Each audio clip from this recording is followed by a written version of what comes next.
बरबाद झालो सगळं. आज पूर्णपणे रस्त्यावर आहे. माझं कुटुंब पूर्ण रस्त्यावर आहे. जिरवाजिरवी किंवा दाबादाबी करायची होती.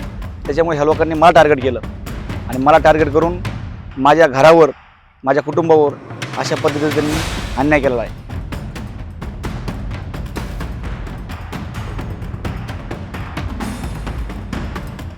माझ्या सत्याचा विजय झालेला आहे आणि माझ्यावर जे हे लोकांनी आरोप केले ते कोर्टात जे खरं आहे ते सत्य समोर आलं आणि कोर्टाने मला निर्दोष मुक्तता दिली.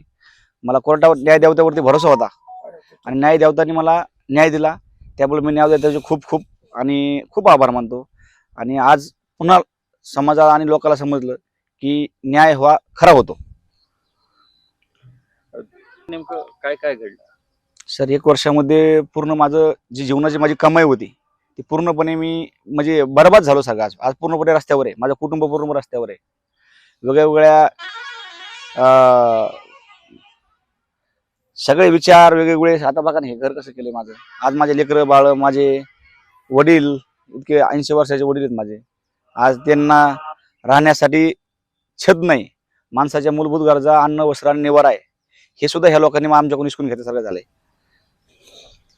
म्हणजे पूर्णपणे वर्षभरात तुमच्यावर खूप काही आरोपही झाले, हो व्हिडिओ पण व्हायरल झाले. हो. त्यामागची काय सत्यता?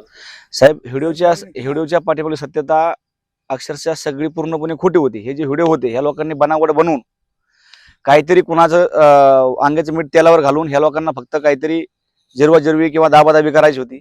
त्याच्यामुळे ह्या लोकांनी मला टार्गेट केलं आणि मला टार्गेट करून माझ्या घरावर, माझ्या कुटुंबावर अशा पद्धतीने त्यांनी अन्याय केलेला आहे. हे कोणी केलं? व्हिडिओ व्हायरल असेल किंवा हे सगळ्या गोष्टी ज्या झाल्या तुमच्याबाबत, या कुणी केल्या आणि का केला? आता सर, मी तर जेलमध्ये होतो ना. आता हे पोलीस प्रशासन तपास केला पाहिजे. आता मला यातलं काहीच कल्पना नाही ना कोणी केलं ते.